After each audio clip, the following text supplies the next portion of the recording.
लोकतांत्रिक समाजवादी पार्टी के प्रत्याशी हैं जिनसे कि हम आपको रूबरू करा रहे हैं। भाई साहब नमस्कार, आपका स्वागत है। नमस्कार। नमस्कार अरुण जी, नमस्कार। आप अपना परिचय दें।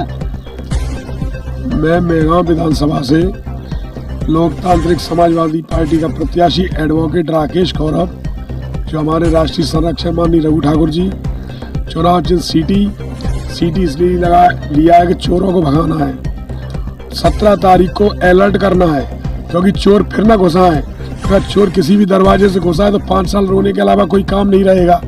इसलिए मेरा जनता जनार्दन से यही मेरा कहना है कि वोट करने के पहले हमें दिलो दिमाग से यहाँ से सोचना होगा, क्योंकि जब हम बच्ची के लिए घर देखने जाते हैं तो कुल खानदान पूछते हैं इसके मामा कहाँ है, क्या गोत्र है, और जब वोट करने जा रहे हैं तो हम कुछ भी नहीं पूछ रहे, आंख बंद करके कर रहे हैं। क्या बेटी का रिश्ता बड़ा है कि देश का रिश्ता बड़ा है? इतना बड़ा काम करने के लिए हम ये भी नहीं पूछ रहे हैं कोई पेटी में बिक रहा है, कोई मुर्गे में बिक रहा है, कोई पैसे में बिक रहा है। मेरा तो शुक्ला जी यही कहना है आपके माध्यम से कि मेगांव विधानसभा में 15 प्रत्याशी हैं। सबसे अच्छी बात तो ये है कि 15 को भी एक साइड बिठा लो सबको, और जनता को पूछने दो जनता की अदालत में कि आप चुनाव लड़ क्यों रहे हो। ऐसी मजबूरी क्या है कि आप चुनाव लड़ने आए हो? मैं 3 मुद्दों पर चुनाव लड़ रहा हूँ। पहला मुद्दा, विधायक सांसदों की पेंशन तुरंत बंद होना चाहिए।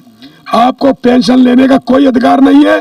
इस बात को हिंदुस्तान में कोई नहीं कह रहा, केवल रघु ठाकुर जी कह रहे हैं, क्योंकि सभी पेंशन ले रहे हैं। चाहे आपका हाथी वाला हो, चाहे कांग्रेस हो या भाजपा हो या आम आदमी पार्टी हो, पेंशन और वेतन जब बढ़ता है सब मेज थपथपाते हैं। तो आपका विरोध कहाँ है, मैं ये पूछना चाहता हूँ। दूसरा मुद्दा हमारा ये है कि गाय को आधार कार्ड से जोड़ा जाए। किसान के एक आधार कार्ड पे 2 गाय दी जाए, 6,000 रुपया महीना दिया जाए, साल का 72,000 रुपए। जब किसान को 6,000 रुपया महीना मिलेगा पोषण के लिए, तो गाय घर पे रहेगी। गाय पे घर रहेगी तो फसल भी बचेगी, खेत भी बचेगा, समाज भी बचेगा, और गाय बचेगी तो हम बचेंगे। नहीं 20 साल में मानव जीवन भी खत्म हो जाएगा। तीसरा हमारा मुद्दा है कि आय से अधिक संपत्ति की जांच होना चाहिए, चाहे राजनेता हो या IAS IPS हो।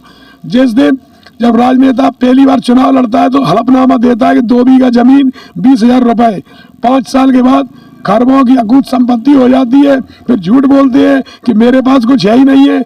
नेताओं के पास 5 साल में 600% तक बढ़ रही है, और हमारा जो किसान भाई है, दुकानदार है, इनकी घट रही है।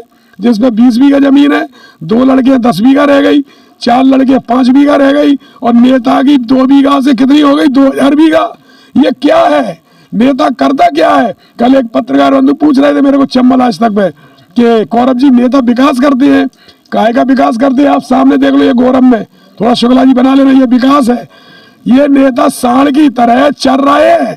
जैसे फसल को बर्बाद कर देता है सांड, ऐसे ये देश को बर्बाद करने में लगे हुए हैं। इनको देश की कोई चिंता नहीं है। कौन सा हल चलाते हैं कि फावड़ा चलाते? नेता करता क्या? फिर पूछना चाहता हूँ। मेरा नेताओं से ही सवाल है, ये खादी, कल हमारे गुरु रघु ठाकुर जी, कल उनके मुख से जब उन्होंने मेगांव में कहा, मुझे बड़ा दुख हुआ कि खादी पहनने में अब तो शर्म आने लगी है। इस खादी को लोगों ने बदनाम कर दिया। हमारे रघु ठाकुर आज अगर कोई समाजवादी बेचारा के साइकिल भी उनके पास नहीं है, कुर्ता पजामा का नाप नहीं देते हैं, दाढ़ी 6 महीने में बनती है। उनका एक ही कहना है कि आखिरी सांस तक, आखिरी खून के कतरे तक, जब तक सांस में सांस रहेगी, दिमाग सही रहेगा, मैं गरीबों की, जिस शोषितों की, जिसकी समाज में कोई सुनवाई नहीं है, भीड़ में सबसे पीछे खड़ा व्यक्ति है, मैं लड़ाई लड़ता रहूंगा। एक आपके पत्रकार बंधु ने कहा कि आपने जब इतने प्रधानमंत्री 4 बनाए, इतने मुख्यमंत्री बनाए, आप पीछे क्यों रह गए, आपकी पार्टी पीछे क्यों है? सीधी सी बात है, ईमानदारी।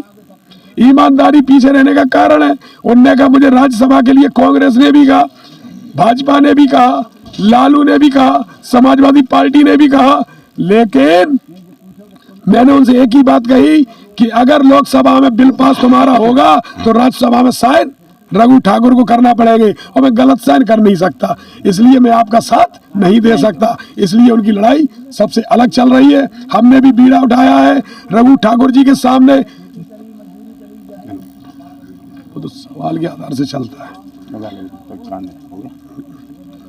मेरा कहने का मतलब ये है कि जब तक रघु ठाकुर रहेंगे इस दुनिया में, मैं अब रघु ठाकुर को नहीं छोड़ूंगा। मेरे लिए सारे नेता मर चुके हैं, क्योंकि आज कोई व्यवस्था नहीं है। आज अगर नेताओं को ये पेंशन बंद नहीं होती है तो मैं कहना चाहता हूं कि जो बेरोजगार नौजवान है उसे भी 50,000 रुपया महीना मिलना चाहिए। इनका चाल चरित्र फिर वो सीधी सी बात आती है, एक नागनाथ एक सांपनाथ। अब किस में भरोसा करें? हम तो कहते हैं ऐसा प्रत्याशी भेजो। हमने तो ये कहा मेगा विधानसभा में 15 प्रत्याशियों में इनका बैकग्राउंड देख लो। कल एक पत्रकार कह रहे थे ये 50 गाड़ियों से चल रहे हैं, आप पे एक गाड़ी है। हमने भी बहुत अच्छा सवाल किया, 50 गाड़ी में कांग्रेस भाजपा का चल रहा है, हाथी का प्रत्याशी चल रहा है, झाड़ू का चल रहा है। 50 गाड़ियों का खर्चा कितना है भाई? एक डीजल 2000 रुपए से 1 लाख का खर्चा, 50 गाड़ियों का 1 लाख का खर्चा खाएगा, 2000 किराया जो निर्वाचन आयोग ने इसको तय किया है। अब 2 लाख रुपए का एक दिन का होगा तो 20 दिन का कितना हुआ? 40 लाख। चुनाव आयोग ने कहा 40 लाख से ज्यादा खर्चा नहीं होना चाहिए। 1 महीने गाड़ी चलेंगी अगर शुक्ला जी तो 60 लाख का खर्चा हुआ गाड़ियों का। फिर कार्यालय में पूरी खबरें रोज ये कहाँ जाएगी? मुर्गा की और बाकी बकरे की नल्ली चूस रहे वो कहाँ जाएगी? और 100 पेटियां रोज उतर रही है, उनका कहाँ जाएगा हिसाब? और जेब में पैसे खुरसे जा रहे हैं वो कहाँ जाएगा?